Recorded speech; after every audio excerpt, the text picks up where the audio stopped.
உங்களை 90ஆம் ஆண்டுக்கு கூட்டிக் கொண்டு போக போகிறேன். 10,000க்கும் மேற்பட்ட எழுத்துக்கள் இருந்திருக்கும். இது இன்னொரு அளவு. இது 36 பைசா. 4 பேரோட 12 நாள் தேவைப்படும். அதுவே ஒரு ஆள் தனியவே எல்லாம் செய்யறதுன்னா இது 2005 2009க்கு பிறகு இந்த அச்சகங்கள் இல்லாமையே போட்டது. இதில் மை வரும். சரி, இதில் இந்த மை வந்து இதில் பாட்டு, சரி, அரை பாட்டு. சரி சரி 300 புத்தகம் அடித்தால் இதில் 150 ரூபா முடியும். இப்படியான ஒரு நவீன வளர்ச்சி வந்து 10 பேருடைய வேலையை ஒரு ஆளுக்குள்ள சுருக்கி போடுமென்று யாருமே யோசிக்கல. நாடு முன்னேறக்க நாங்களும் அதுக்கு ஏற்ற இசைவாக்க முடியாதானே வேணும். வணக்கம் நண்பர்களே, நான் உங்கள் நண்பன் தட்சணாமூர்த்தி பவனீசன். இன்றைய நாளில் இந்த காணொளியில் உங்களை 90ஆம் ஆண்டுக்கு கூட்டிக் கொண்டு போக போகிறேன். அது பற்றி சொல்கிறதுக்கு முதல் இப்போ நான் எங்கே நிற்கிறேன்டா, தொல்புரம் வழக்கம்பரை முத்துமாரியம்மன் கோயில். இந்த கோயிலுக்கு முன்னுக்கு தான் நிற்கிறேன். ஏன் 90ஆம் ஆண்டுக்கு கூட்டிக் கொண்டு போக போகிறேன்னு சொன்னானேண்டா, இப்போ நாங்கள் ஒரு புத்தகத்தை அச்சடிக்கணுமோ அல்லது ஏதாவது ஒரு காகிதத்தில் ஏதாவது ஒரு கவிதையோ கட்டுரையோ ஏதோ ஒன்று அச்சடிக்கணுமெண்டா எனக்கு தெரிஞ்ச ஒரு பக்கத்தை தட்டச்சு செய்து, அதாவது டைப் செய்து அதை அச்சடிக்கிறது, அதாவது பிரிண்ட் போடுறதுண்டா ஒரு 5-10 நிமிடத்துக்குள்ளே வேலை முடிஞ்சிடும். ஆனால் 90ஆம் ஆண்டு காலப்பகுதியில் ஒரு பக்கத்தை அச்சடிக்கிறதுண்டா குறைந்தது 1.5 மணித்தியாலம் 2 மணித்தியாலங்கள் தேவைப்படும். அப்படியான ஒரு அச்சகத்தை தான் உங்களுக்கு காட்ட போகிறேன். இந்த அச்சகத்தை நீங்கள் பார்க்கும்போது உங்களுக்கு முன்பு எவ்வளவு சிரமப்பட்டு இந்த அச்சகத்தை இயக்கி இருக்கிறார்கள் என்ற தகவல்கள் தெரிய வரும். 80ஆம் ஆண்டு 90ஆம் ஆண்டு எனக்கு தெரிஞ்சது 2005 2009க்கு பிறகு இந்த அச்சகங்கள் இல்லாமையே போட்டது. 90ஆம் ஆண்டு அதுக்கு முன்னைய காலப்பகுதியும் அதுக்கு பின்னைய காலப்பகுதியும் எப்படி இருந்ததுன்றதை இந்த அச்சகத்தின் மூலமாக உங்களுக்கு தெளிவுபடுத்துகிறேன். முழுமையாக பார்த்து உங்கள் கருத்துக்களை பகிர்ந்து கொள்ளுங்கள். இதுவரை பவனீசன் என்ற இந்த யூடியூப் சேனலை சப்ஸ்கிரைப் செய்யாதவர்கள் சப்ஸ்கிரைப் செய்து பக்கத்தில் இருக்கிற மணிபத்தன் பெல் ஐக்கானை அழுத்தி இணைந்திருங்கள். அப்போ தான் நான் போடுற ஒவ்வொரு காணொளியும் உங்களை வந்து சேரும். அதில் இருக்கிறது வழக்கம்பரை முத்துமாரியம்மன் கோயில். அந்த கோயில் சந்தி இது. பின்னுக்கு பார்த்து நடவங்க. இந்த சந்தியில் இந்த பக்கத்தில் பாருங்க ஒரு கடை ஒன்று இருக்குது. இதுக்குள்ளே தான் நாங்கள் இப்போ போய் அந்த அச்சகத்தினுடைய செயற்பாடுகள் தொடர்பாக உங்களோட பகிர்ந்து கொள்ள போகிறோம். வாங்க போவோம். முதல்ல ஐயாட்ட இந்த அச்சகம் தொடர்பான அனுபவங்களை கேட்டறிவோம். அதுக்கு பிறகு இப்போ எனக்கு முன்னால் இருக்கிற இந்த நுணுக்கமான தகவல்களை உங்களோட பகிர்ந்து கொள்ள போகிறேன். உண்மையிலே எனக்கே இதை பார்க்கும்போது என்னடா இது ஒரு காகிதத்தில் ஒரு பக்கத்தில் அச்சடிக்கிறதுண்டா அதுக்கு இவ்வளவு நேரம் தேவையான்ற அளவுக்கு எண்ணம் வந்து போனது. இப்போ ஒரு பக்கத்தில் ஒரு அச்சடிக்கணும் அல்லது பிரிண்ட் போடணுமெண்டா இவ்வளவு நேரம் காணும். என்னையா இப்போ நவீனமயமாக கம்ப்யூட்டர் வந்து அப்படி இப்படி எல்லாம் காணும். ஆனால் இதில் வந்து பார்க்கும்போது இந்த புத்தகம் வைங்கவன் இந்த புத்தகத்தை அச்சடிக்கிறதுக்கு எனக்கு அப்படியும் எந்த ஊகத்தின்படி ஒரு மாதம் இல்லை 10-12 நாளில் செய்யலாம். 4 பேர் சேர்ந்தா. சரி, இது செய்கிறதுக்கு 10-12 4 பேர் சேர்ந்தாங்க. ஒரு ஆள் செய்யலாம். ஏன்னா இப்போ ஒரு ஆள் இது இந்த எழுத்தை அடுக்கிறதுக்கு ஒரு ஆள் இருக்குது, மற்றது அதை இதில் ஒன்று பிரிண்ட் பண்ணுறதுக்கு பிரிண்டர் ஒரு ஆள் இருக்குது, சேர்ந்து இதை அதை அந்த மடித்து கட்டுறதுக்கு ஒரு ஆள் வேணும். இடத்துல 3-4 பேர் வேணும். 4 பேரோட 12 நாள் தேவைப்படும். அதுவே ஒரு ஆள் தனியவே எல்லாம் செய்கிறதுன்னா ஒரு மாதத்துக்கு மேலே தேவைப்படும். நான் சொன்ன மாதிரி முன்னைய காலத்தில் எவ்வளவு சிரமமானது. ஆனால் அதை நுணுக்கமாக செய்து அதில் நின்று நிலைத்தவர் தான் ஐயா. ஐயாவோட கதைப்போம். வணக்கம் ஐயா. வணக்கம். உன்னோட பேர்? வெற்றிவேலு அன்பழகன். வெற்றிவேலு அன்பழகன். சரி, வெற்றியும் இருக்குது அன்பும் இருக்குது. உங்களோட கதைக்கும் போதே எனக்கு அது விளங்குது. அன்பாக கதைக்கிறீங்க. எவ்வளவு கால அனுபவம் உங்களுக்கு இந்த அச்சகத்தில் இருக்குது? 84 பாருங்க. 84ஆம் ஆண்டுல இருந்து நீங்கள் அச்சகத்தில் பணிபுரியுறீங்க. இதிலே தான் எனக்கு நிரந்தரமான இது. இப்போ நாங்கள் ஏதாவது ஒரு வேலை செய்ய போகிறோம்டா ஐயா, ஏதோ ஒரு இடத்த வேலையை பழகி போட்டு தான் அந்த வேலைக்குள்ள ஒரு முயற்சி எடுப்போம். ஒரு கடையை போகிறது எதென்றாலும் நீங்களும் அப்படித்தானா? இல்லை, இது என்னுடைய சகோதரர் பழகி இருந்தவர். சரி. அப்போ அவர் மூலமாக நான் இதை கற்றுக்கொண்டேன். கற்றுக்கொண்டேன். முதலாகவே இதில் தான் போட்டுனீங்களா கடை? இல்லை, நான் முதல் மானிப்பாயில் போட்டிருந்தேன் 1984. அதுக்கு பிறகு வந்து கொஞ்ச காலம் இந்த பிரச்சனை வந்துட்டு தானே, அதில் வீட்டில் வச்சு செய்தாங்க. சரி. பிறகு அதில் ஒரு கடை எடுத்து செய்தாங்க. இதில் எந்த இடம்? அந்த சந்தியில், அதாவது சாண்டிலிப்பாயா? இல்லை இந்த விசவத்தின வீதின்னு இருக்கு. சரி சரி. பிறகு தான் இதில் 2009 இதில் கொண்டு வந்து போட்டுனாங்க. இதில் உடைக்கே இது குறைஞ்சி போச்சு. நீங்கள் 2009 சொல்லும் போதே 2009 பெரிய அளவில் அந்த இலத்திரனியல் அச்சகங்கள் எல்லாம் தொடங்கிட்டு. அதுக்கு பிறகு எவ்வளவு வீழ்ச்சி இதில் இருந்தது உங்களுக்கு? இதில் பிறகு நாங்கள் செய்கிறதே இல்லை. உங்களுக்கு கம்ப்யூட்டரில் கொடுத்து தான் செய்விக்கிறோம் நாங்கள். சரி. மற்றது நாங்கள் பைண்டிங் அதெல்லாம் செய்து கொடுப்போம். 84ஆம் ஆண்டு ஒரு புத்தகம் இப்படி ஒரு புத்தகம் அச்சடிக்கிறதுன்னா அதுக்கு எவ்வளவு செலவாகும்? நாங்கள் இப்போ இதில் அடுக்கிறோம், இதுக்கு தான் 30 ரூபா. சரியா, அடுக்கிறதுக்கு 30 ரூபா, பிரிண்ட்டுக்கு அது சேர்ந்து பெருமான 100 ரூபா. சரி சரி சரி. அதாவது வந்து இப்போ நாங்கள் கம்ப்யூட்டரில் டைப் செய்கிறதுக்கு ஒரு கட்டணத்தை முதல் வேண்டுவார்கள், அதே மாதிரி இதில் அடுக்கிறதுக்கு ஒரு கட்டணம், அதுக்கு பிறகு பிரிண்ட்டுக்கு எவ்வளவு? பிரிண்ட்டுக்கு 100 ரூபா எடுப்போம். 100 ரூபா ஒட்டு மொத்தமாக புத்தகத்துக்கு 1000 பிரிண்ட்டுக்கு 100 ரூபா. சரி. 1000க்குள்ளே வந்தாலும் நாங்கள் 100 ரூபா எடுப்போம். ஏன்னா அதில் இறக்கி போடுறதுக்கு நேரம் மெனக்கேடு. 300 புத்தகம் அடித்தால் இதில் 150 ரூபா முடியும். ஒரு புத்தகத்துக்கு 150 ரூபா அந்த நேரம் காசு. அதுக்கு பிறகு 2000 ஆண்டு கால பகுதியில் எப்படி? 2000 ஒரு 200 ரூபா அப்படி முடிஞ்சிருக்கு. நாங்கள் வேறு இது கம்ப்யூட்டர் தான் எனக்கு செய்த தங்கிட்டோம். சரி சரி சரி. இந்த அச்சகம் உங்களுடைய வாழ்க்கையில் எந்த அளவுக்கு வெற்றிகளை கொடுத்தது? எந்த வாழ்க்கையை ஓட்டக்கூடியதாக இருந்துச்சு. எத்தனை பேர் முதல் வேலை செய்தது உங்களுடைய இந்த அச்சகத்தில்? முதல் இருக்க ஒரு 4 பேர் வேலை செய்தது அங்கே மானிப்பால் இருக்கு. சேர்ந்து 2 பேர் வந்து இப்போ இந்த வேலைக்கு ஆக்கள் இல்லைன்றாங்க. 2009க்கு பிறகு இயங்குறதே இல்லைன்னு. நான் இப்போ இந்த பைண்டிங் புத்தகம் இருக்கு, கம்ப்யூட்டர் கொடுத்து அடிச்சுட்டு அதை பைண்டிங் செய்யலான்னு எனக்கு வேலை. அது செய்ய கொடுக்குறீங்க. மற்றபடி இப்போ அச்சகம் நீங்கள் அப்படியே நவீனத்தை இப்போ கூடுதலாக எப்படின்னா ஐயா காலத்துக்கு ஏற்ற மாதிரி மாறிக்கொண்டு போயிருந்தாங்க. நவீனத்துக்கு மாறி இருக்கலாம், எனக்கு அந்த நேரத்தில் வசதி வேற இல்லை உண்டு. சரி. மற்ற எனக்கு அதில் வேறு பிரச்சனையும் இருந்தது, வேறு தேவைகளும் இருந்தபடியால் நான் அதில் ஈடுபட்டேன். அச்சகத்துக்கு என்ன பேர் ஆரம்பத்தில்? முதல் தமிழ்ந்தி அச்சம்னு வச்சுருந்தாங்க. சரி. பிறகு ஸ்ரீ மாருதி அச்சம். சரி. இப்போ வரைக்கும் ஸ்ரீ மாருதி அச்சகம் என்ற பேரில் தான் இருக்குது. இதே மாதிரி எத்தனை அச்சகங்கள் இருந்திருக்கும் அந்த நேரம்? கிட்டத்தட்ட நான் யாழ்ப்பாணத்தில் பார்த்தா ஒரு 300-400 அச்சகம் இருந்திருக்கு. 300-400 அச்சகம் இருந்திருக்கும். நாங்கள் மானிப்பால் இருக்க எங்களுக்கு கூட அங்கே 2 இருந்தது, 3 அச்சகம். இந்த அச்சகமே தொடராமல் போனதுக்கு நவீனம் தான் காரணம். நவீனம் தான் இதால் உங்களுக்கு நீங்கள் யோசிச்சிருக்கிறீங்களா இப்படி இருந்திருக்கலாம் அப்படின்னு? ஆனால் உண்டு, நாடு முன்னேறக்க நாங்களும் அதுக்கு ஏற்ற இசைவாக்க முடியாது தானே வேணும், ஒன்றும் செய்யலை. இந்த புத்தகம் இந்த அச்சகத்தில் தான் நடிச்சது, இந்த அச்சு முறையில் தான் அடிக்கப்பட்டது. இதை பாருங்க, அடுத்த கட்டமாக மற்றதை காட்டுறேன். சரியா, நாங்கள் இப்போ 90ஆம் ஆண்டுக்கு போய் கொண்டிருக்கிறோம். என்ன இது எப்போ அடித்தது? 2000 ஆண்டு. சரி, நாங்கள் 90 2000 ஒரு 25 ஆண்டுகளுக்கு முன்னம் போய் பார்க்குறோம் அப்படி இருக்குன்னு பாருங்க. திருமுருகாற்றுப்படை. பார்த்தீங்களா, இவ்வளவும் இதில் தான் அடித்தது. இந்த புத்தகம் அடிக்கிறதுக்கு தான் ஐயா சொன்னவர். இதில் எத்தனை பக்கம் இருக்குது? 60 பக்கம். இதுக்கு அண்ணளவாக 4 பேர் வேலை செய்தாலே இதுக்கு தேவைப்படுற காலம் 12 நாட்களுக்கு மேலே. இப்போ நாங்கள் இந்த அச்சகம் எப்படி இயங்குதுன்றதை முதல்ல அச்சு அடிக்கிற அந்த இயந்திரத்தை பார்த்துட்டு அதுக்கு பிறகு இந்த எழுத்து பொறிக்கிற முறையை உங்களுக்கு ஐயாட்ட கேட்டு சொல்கிறேன். ஐயா இதற்காக காட்டலாமா? கை விடப்பட்ட நிலையில் இருக்குது. ஆனால் நினைக்கிற மாதிரி இல்லை ஐயா, நல்ல பாதுகாப்பாக தான் இருக்குது. இந்த தூசு துணிக்கைகள் இருக்குது, மற்றபடி அது நான் ஒரு இது இல்லாத வச்சுக்கிறேன். அப்படியா, இதில் வந்து பேப்பர் வைக்கிறது. சரி. சரியா, சரி. இது அந்த இருக்க எழுத்து போட்டிருக்கேன், இந்த எழுத்தை இதில் வைக்கிறது. சரி, எழுத்து போட்டு வந்து இதுக்கு மேலே வைக்கிறதா? இது எல்லாம் அவங்க அதில் வச்சு இருக்கிட்டு அதில் எல்லாம் வச்சு அந்த இந்த கோயின் சென்டருக்கு பூட்டி இருக்கிறது. சரி, இறுக்கி போட்டு இதில் எழுத்து இருக்குது இதில் கீழே. சரியா, இதை இப்படியே வச்சால் காலால் விளக்கணும் இதை. சரி,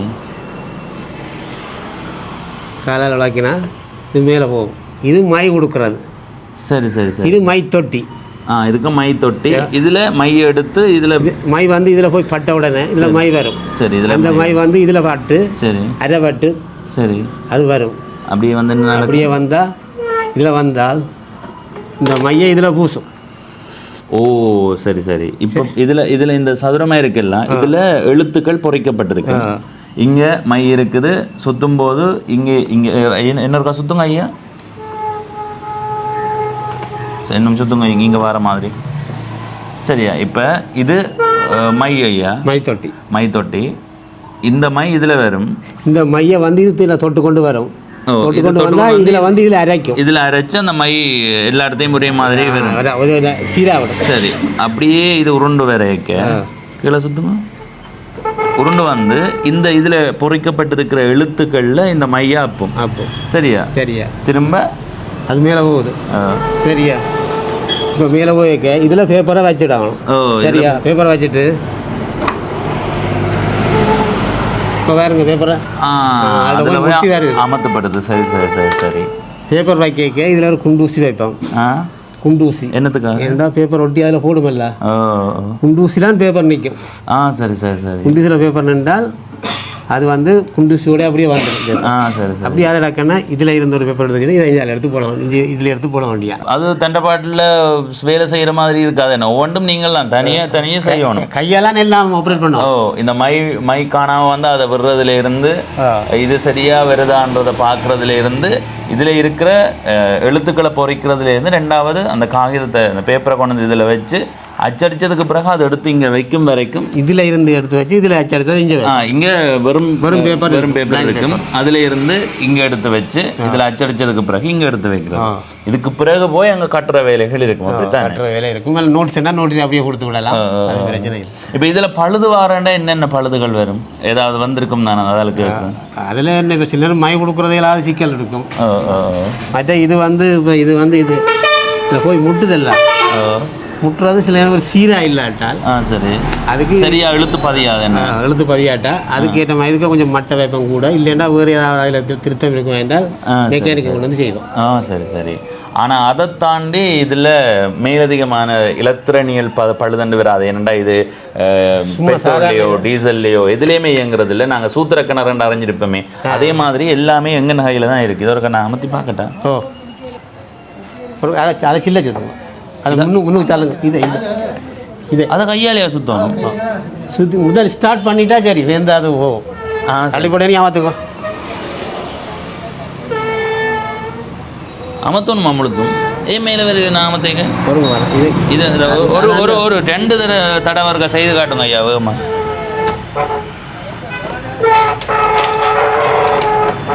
இது எடுத்து அங்கே வச்சு கொண்டு இருக்கணும். ஆனால் ஒருக்கா அடித்தா ஐயா உடனே எடுத்து வைக்கல. அது ஒரு பேப்பர் மாதிரி காஞ்சி கொண்டாக்க 5G வெட்ட ஆளுக்கு இது பிரச்சனை இல்லை. உங்களுக்கு 5G குறைவு தானே? இல்லை இல்லை, அது எனக்கு விளங்குது. நான் என்ன கேட்குறேன்னா, இப்போ பாருங்க, இந்த மை பூசி கொண்டு வருது, பூசி கொண்டு வந்து அதில் மை எழுத்தில் பதிஞ்சு பிறகு இந்த காகிதம் பேப்பரில் பதியுது. பதிஞ்சதுக்கு பிறகு இப்படியே விட்டுட்டு எடுத்து போட்டு தான் அடுத்தது வைக்கணும். இதே எடுத்து இஞ்ச வச்சு தான் இந்த பேப்பர் 2 கையும் இயங்கொண்டு இருக்கும். காலும் இயங்கணும், கையும் இயங்கணும். இதில் என்ன இதுன்னா, இப்போ நாங்கள் இப்போ இருக்கிற பிரிண்ட் எடுத்துக்கொண்டா எல்லா காகிதத்தையும் பேப்பரையும் கொண்டே அதுக்குள்ளே போட்டு விட்டோம். அதை அடுக்கி அதை கூட வரிசைப்படுத்தி கொண்டு இருக்குமே, அந்த ஒழுங்காக வந்து கொண்டு இருக்கோம். ஆனால் இதில் வெறும் காகிதத்தை எடுத்து இங்கே வைக்கிறதுலேருந்து அதை எடுத்து திரும்ப இங்கே வைக்கிறதுலேருந்து முழுமையாக இதுதான் செய்யப்படும். இதில் ஆகக்கூடிய அளவு என்ன? இப்போ ஒரு கிட்டத்தட்ட A4 அதோட இதுதான் அளவா? A3 இது மிஷின் சின்ன, அதை விட பெரிய மிஷினால் இருந்தது. இப்போ ஹைடல்பர்க் இருந்தது, அது ஆட்டோமேட்டிக்காக வேலையக்கூடியதாக இருந்தது. சரி சரி. அதுலாம் இப்போ கொண்டு பண்ணி கழிச்சு போட்டோம். இது நாங்கள் பழைய மிஷினை அப்படியே வச்சுக்கபடியாக கிடக்குது. 2-3 தினம் செய்து கையை வச்சுடாதீங்க அதுக்குள்ள. என்ன அங்கே போய் வடிவம் அமர்த்தப்படாட்டியே அடிபடாது. அது இங்கே அமர்த்துறது தான் இது இருக்கு. இதை இங்கே தள்ளி விட்டால் இப்போ ஒட்ட போகுதில்ல. சரி சரி. இப்போ பாருங்க, ஒட்ட போகல தானே. அதான் இந்த இது போய் அந்த எழுத்தோட காகிதம் பேப்பர் அமர்த்தப்படுறத இதால் மாற்றி அமைக்கலாம். இன்னும் அடிபடாமல் நிப்பாட்டலாம். அப்படி ஏதோ பிள்ளையான கண்டு நிப்பாட்டி விட்டுருவோம். இதை தட்டி விட்டா சரி, அது நின்று. சரி சரி. அப்போ பாருங்க, எவ்வளவு சிரமம் உண்டு. இது 90ஆம் ஆண்டுக்கு போனால் ஒரே சிரமமாக தான் இருக்கு. ஆனால் அது பழக்கப்பட்டது மனிதர்களுக்கு. இப்போத்தே பிள்ளையாலே பாருங்க என்ன மாதிரி வாழ்கிறது. என்ன பக்கத்தில் கடை போகிறோன்னா சைக்கிள் டாட்டா போகலாம் கட்டம். அதே மாதிரி இது நாங்கள் இது பழக்கப்பட்டபடியால். அதான் இதில் இன்னொன்று என்னென்னா, முதல் எவ்வளவு வேலை வாய்ப்பு வேணும். கம்போசிட்டர் ஒரு ஆள், மிஷின் மைண்டர் ஒரு ஆள், பைண்டர் ஒரு ஆள். இது முக்கியமான 3 பேரும். அதை விட வேறு இதுகள்லாம் இருக்கிறாங்க தானே. அதனாலவா ஆக குறைஞ்சது 3 பேர் இருக்கணும். என்ன 3 பேர் இருந்தால் தான் ஒரு அச்சகம். அதாவது 3 தெரிஞ்ச ஒரு ஆள் இருந்தால் அதை செய்து கொண்டு. ஆனால் அது வேலை சுமை இல்லை. என்ன நாங்களெல்லாம் எல்லாம் தெரிஞ்சுதான் இருந்தோம். இந்த இயந்திரம் நீங்கள் எப்போ வாங்கினீங்க? நீங்கள் 84 வாங்கிட்டீங்க? இல்லை 99 தான் இது பண்ணேன். முதல் வேண்டிய மிஷின் எல்லாம் விற்றுட்டோம். சரி, பழசை போட்டு. இது 99 வேண்டினேன். இது எவ்வளோ வாங்கியிருக்கேன்? அப்போ வாங்க 55,000. 55,000 மண்டா இப்போ 55 லட்சம் மாதிரி என்ன ஐயா? ஒரு ஒரு இப்போ 2000 ஆண்டு 2000 ஆண்டு 95ஆம் ஆண்டே ஒரு பவுன் நகை வந்து 6,000 3,000 ஏதோ. நான் 5,000 ரூபாய்க்கு போட்டிருந்தேன். இது 5,000 ரூபாய்க்கு ஐயா வாங்கியிருக்குது. அப்போ இது எவ்வளவு பெறுமதியானதுன்றது இப்போ எங்களுக்கு தெரியல. அந்த நேரத்தில் பாவனே இல்லை, அதான் பிரச்சனை இருக்கு. அதான் நீங்கள் 99 வாங்கினதோட 2009 சரி 2009 இந்த இயந்திரம் 10 ஆண்டுகள் தான் இயங்கி இருக்கு. ஆனால் யாருமே எதிர்பார்த்துருக்க மாட்டேன்னு இப்படியான ஒரு நவீன வளர்ச்சி வந்து 10 பேருடைய வேலையை ஒரு ஆளுக்குள்ளே சுருக்கி போடுமான்னு யாருமே யோசிக்கல. வேகமாக மற்றோன்னு பண்ணாமத்துன்னா நடக்காது. அது அதில் போய் படிக்கணும். இங்கே வாங்க, 2 கிடந்தது. இப்படி போய் படிக்கணும். வேகமாக மாத்திரம் ஒன்று போட்டு அமர்த்தி விட்டால் ஒன்றும் இல்லை.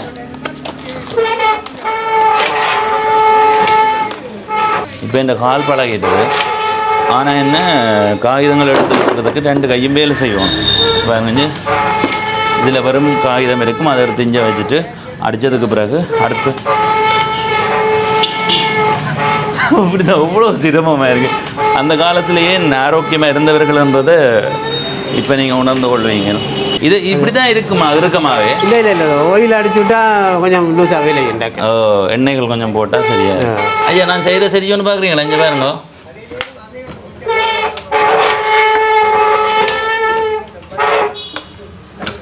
டக்குன்னு எடுக்கணும், வைக்கிறத எடுக்கணும்.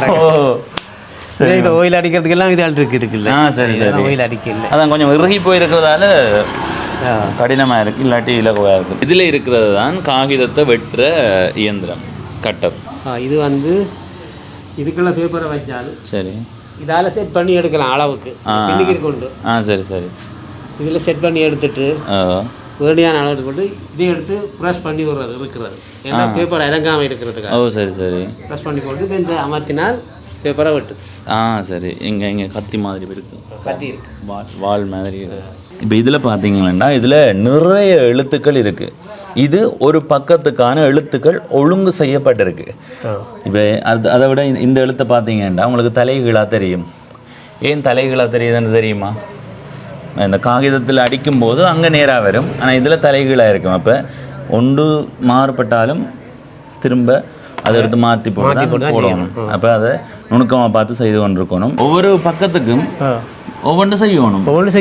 ஐயாட்ட எழுத்து அளவுகள் பற்றி கேட்போம். என்னென்ன அளவுகள் இருக்குன்றது. ஒரு 6.2 இருக்கு. சரி, சின்ன எழுத்து. அடுத்தது 8.2 இருக்கு, கொஞ்சம் அதோட பெருசு. அடுத்தது 10.2 இருக்கு. 10 பாயிண்ட் தான் கூடுதலாக அந்த நாள் இந்த பேப்பர்கள் எல்லாம், நியூஸ் பேப்பர் வாரதெல்லாம் தலைப்பு செய்திகள் இல்லை நார்மல் செய்தி, அந்த பந்தி வாரது தலைப்பு செய்தி போடுறது, அது 72 பாயிண்ட் அப்படி வரும். அதன் அளவுகள் மாறுபட்டு வரும்.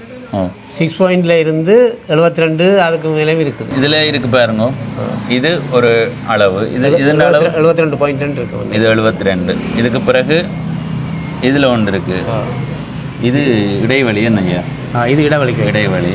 இது இன்னொரு அளவு, இது 36 பாயிண்ட்ஸ் வரும். சரி சரி, அதே மாதிரி இது இன்னொன்று 24 பாயிண்ட்ஸ் வரும். அதே மாதிரி இதில் இந்த ஆக குறைஞ்சது 6 பாயிண்ட். இது இடைவெளியா? இது 0.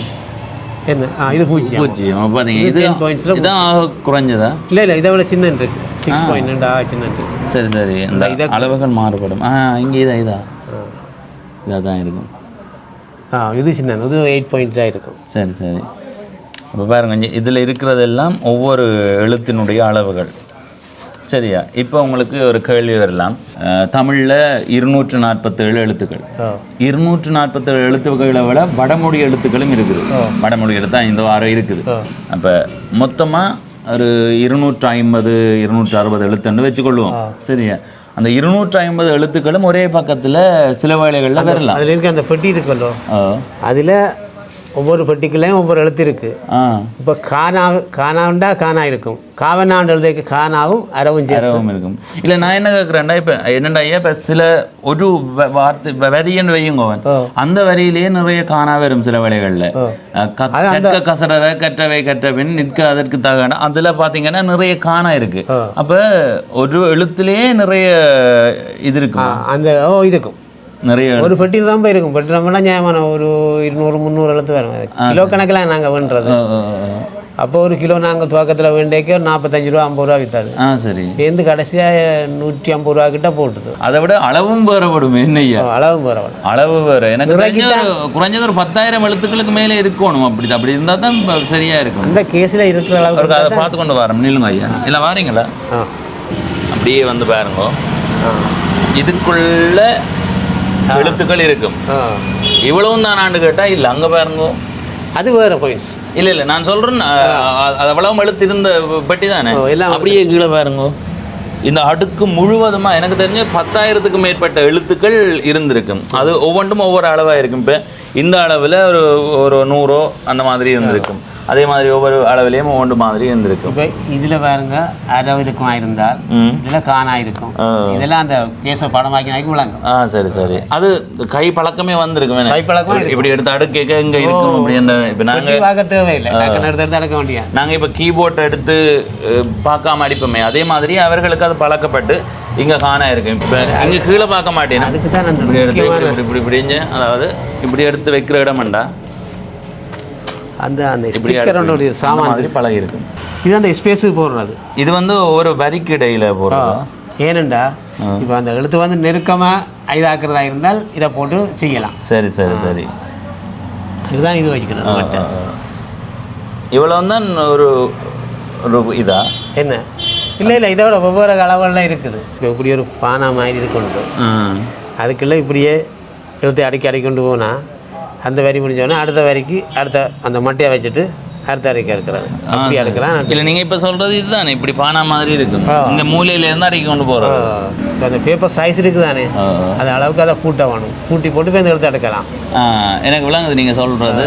இப்போ இந்த இதுன்ற அளவு இருக்குல்ல, இந்த மூலையிலேருந்து அப்படியே தொடங்கி கொண்டு வர வேணும். அந்த A4 சைஸ்ண்டா அதுக்கேற்ற மாதிரி ஒவ்வொரு அளவுக்கு ஏற்ற மாதிரி அதுன்ற அளவை மாற்றுறது. இதில் அடுக்கி இருக்கு பாருங்க. சரியா? இதில் இடைவெளி என்னையா? இது இடைவெளி, இது இடைவெளி, இது இடைவெளி. இது ஒரு சந்தையிலான் இதுதானே, ரிசீட் புத்தகம் தானே. அப்போ இதுக்குள்ளே அந்த ஓட்டை போட்டு தான் இந்த சின்ன கிடிச்சு கொடுக்கும். இது ரிசிப்ட் புத்தகம். சரி. இப்போ இதை பார்க்க உங்களுக்கு எப்படி தெரியலாம், இதெல்லாம் உண்டு தானு தெரியலாம். ஐயா உண்டு இறக்கட்டா குழப்பினா பிரச்சனை இல்லை. இப்போ இதை இப்படி எடுத்தா இவ்வளவும் ஒரு வரியா இல்லை இருக்கு, ஒரு பந்தியா இருக்கு. அவ்வளோத்தையும் எடுத்து இதுல போட்டா அது வேந்ததுல எரிவேலை திரும்ப. அதான் இல்லை நான் என்ன சொல்றேன்னா, இதுல எவ்வளவு எழுத்துக்கள் இருக்குன்னு பாருங்க. விளங்குது, அதுக்காக சொல்றேன். இங்க பாருங்க, இது ஒரு இது வசனம். இது டொட் முற்றுப்புள்ளி. அதே மாதிரி இதுல ஒரு எழுத்து இருக்கு. இப்போ காவன்னாக்கு தனித்தனியே இருக்குமா இல்லை அரவு புரிம்பா போடுறதா? அரவு புரிம்பு காணா போட்டு அரவு புரிம்பா எடுத்து வைக்கும். சரி. கையெண்ணா போடுறா சங்கிலி கொம்பும் காணாவும். அப்படி கீனான்னா தனி எழுத்து இருக்கும் தானே. கீனா தனி எழுத்து இருக்கு. அரவு மட்டும்தான். அரவு, சங்கிலி கொம்பு, ரெட்டை கொம்பு, ஒற்றை கொம்பு, இதுகளெல்லாம் தனித்தனி. ஆனால் நல்லா முதல்ல ஒரு இது இருந்தது இல்லையா? இப்போ நாவன்னாண்டா இப்படி வந்து துவக்கத்தில் இருந்தது. அந்த நாவன்னாம் இருந்தது எங்கள்கிட்ட. இப்போ அது அவங்க இதெல்லாம் செய்யலை தானே. அப்போ நாவன்னாண்டா நானாவை போட்டு அரவை போட்டு வரோம். நாங்கள் எழுதும்போது சின்ன இடைவெளி விடுவோம் தானே. அம்மா வந்தாரண்டா அம்மா ஒரு சின்ன இடைவெளி ஸ்பேஸ் விட்டு வந்தாரண்டு எழுதுவோம். அதுக்கு இப்படியான ஒரு சின்ன இடைவெளி இருக்கும். என்ன இதே மாதிரி இருக்கும். ஸ்பேஸ் இருக்கும். உண்மையிலே இதை பார்க்க எனக்கு தலை சுத்துது. இது எப்படி அந்த காலங்களில் செய்யப்பட்டிருக்குமென்னு தெரியல.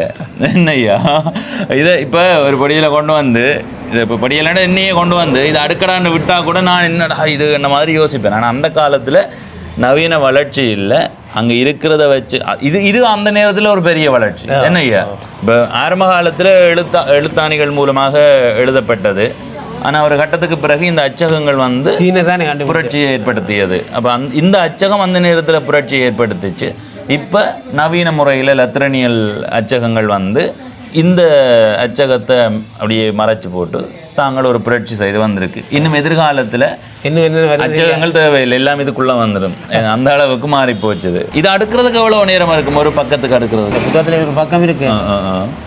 ஒரு பக்கம் அடுக்கிறதால் ஒவ்வொருத்த குயிக்க பொறுத்தது, கை சுருக்க பொறுத்தது. சரி, 1.5 மணி நேரத்தில் அடுக்கலாம். ஐயோ, அதுக்கு தான் 30 ரூபா வாங்கப்படுது. என்ன ஒரு புத்தகம் எடுக்கிறீங்க ஒரு ஒரு ஒரு அது அந்த நேர காசு தானே. இல்லை இல்லை அது 30 ரூபா பெருசு தானே ஐயா அந்த நேரத்தில். இது வந்து இது தனியாக இருக்குமா இல்லை இந்த இவ்வளவும் சேர்த்து இருக்குமா? இது ரெண்டும் சேர்த்து எடுக்கலாம், தனியாக எடுக்கலாம். ஆனால் இது தனியாக தான் இருக்கும் அடுக்கைக்கு. சரி சரி. சேர்ந்து ரெண்டையும் ஒன்றா சேர்க்கிறேன். முன்னுக்கு அட்டைப்படம் இருக்குது தானே, இப்போ இது வந்து இப்போ செய்திருக்கு தானே 2000 ஆண்டு. இது வந்து என்ன ஆயிருந்தா 3 கலர் இதண்டு இருக்கு. இதுவும் இதில் தான் செய்ததா? இது அடிக்கலாம், இந்த படமும் அடிக்கலாம். 3 கலரில் மை தருவான், மஞ்சள், நீலம், சிவப்பு. 3 கலரில் என்னென்றால் 3 பிளாக் இருக்குது. இதுக்கு 3 பிளாக் போட்டு அடிக்கணும். 3 பிளாக்கையும் போட்டு அடித்தால் இப்போ முதல் மஞ்சளை அடிப்போம், மஞ்சளை அடித்து போட்டு சேர்ந்து நீலத்தை அடிப்போம். நீலத்தை அடித்தால் என்ன வரும்? வடிவம் கொஞ்சம் மஞ்சளும் பச்சையும் நீலமும் வரும். சரி. சேர்ந்து சிவப்பை அடிச்சுட்டான்டா அது வரும். 3 கலரில் இந்த பிளாக் இருக்குது. சரி சரி. படம் எப்படி அச்சில் வருவீங்க? அதெல்லாம் இந்த சிங் தகடு இருக்குல்ல, நாகத்தகடில் வெட்டி வருகுது. வெட்டி வந்தால் அதே தன்ற ஐயா 84ஆம் ஆண்டில் இருந்து இதை செய்திருக்கிறார். எங்களுக்கு இதை பார்க்கும்போது உண்மையிலே நாங்கள் 2000ஆம் ஆண்டு எங்களுக்கு அந்த அறிவு தெரியாது. ஒரு 2010ஆம் ஆண்டில் நாங்கள் போய் பிரிண்ட் எடுக்கிற சந்தர்ப்பம் வந்துடுது. இப்போ இன்னும் அதிகமாக அதில் புரட்சி வந்துடுது. எனவே இதை பார்க்கும்போது எங்களுக்கு 90ஆம் ஆண்டுக்கு போன ஒரு எண்ணம் வந்து போகுது. எனவே இதை நீண்ட காலமாக செய்து அதில் முன்னுக்கு வந்த ஐயாவுக்கு நாங்கள் நன்றி சொல்கிறோம். ஆனால் இந்த நவீன வளர்ச்சியால் இந்த செய்முறையெல்லாம் வந்து மங்கி போச்சுன்றத விட இல்லை. அடுத்தது இந்த அச்சு இயந்திரத்தை அதுபோல் இந்த எழுத்துருக்களை இதை நீங்கள் வாங்கணுமென்று நினைச்சா ஐயாவோட தொடர்பு கொள்ளுங்க. ஐயாவோட தொடர்பு என்ன சொல்லி வருவீங்களா? 077 91 23 001. இது வந்து இனி எடுத்து வேலை செய்யறதுக்காக இல்லை, இதுல நிறைய பேருக்கு ஈர்ப்பு இருக்கும். அருங்காட்சியகங்களில் வைக்கிறதுக்காக நீங்கள் இதை தொடர்பு கொண்டு வாங்கலாம். இதுக்குள்ளே இருந்து எதிர்காலத்தில் இது கட்டாயம் இந்த கடையை விட்டு ஐயா போக வேண்டிய ஒரு சூழ்நிலை, கட்டாயம் போகணும். அவர் வீட்டை கொண்டே வைப்பார் அல்லது இங்கேயே அதுக்கு முதல் விற்பனை செய்யலாம். போட்டி யாராவது இதெல்லாம் உண்மையாக எங்கள் நினைவுகளை மீட்கிறது. முதல் எப்படி இருந்தோம் என்றதை இப்படியான பொருட்கள் மூலமாக தான் நாங்கள் அறிந்து கொள்ளலாம். எனவே இது தமிழர்களினுடைய பண்பாட்டுக்குரியது அல்ல, ஆனாலும் அந்த காலத்தில் உலகளாவிய ரீதியில் மிக பழமையாக இருந்த ஒரு இயந்திரத்தில் ஒன்று தான். அதில் தமிழ் எழுத்து உருக்கள் பயன்படுத்தி அச்சகம் இயக்கப்பட்டிருக்கின்றது உண்மையிலே வரவேற்கப்பட வேண்டியது. அதனால தான் எங்களுடைய தமிழ் சமுதாயம் வாசிப்பு பழக்கத்தை அதிகரித்து கல்வியில் சிறந்ததாக மாறியது. எனவே அப்படியான ஒரு சூழலுக்கு வழிவகுத்த இந்த அச்சகத்தினுடைய பொருட்களை நீங்கள் வாங்க விரும்பினா ஐயாவோட தொடர்பு கொள்ளும்போது ஐயா மினக்கட்டு எங்களோட இருந்து கதைச்சதில் நன்றி. சரி ஐயா, நன்றி.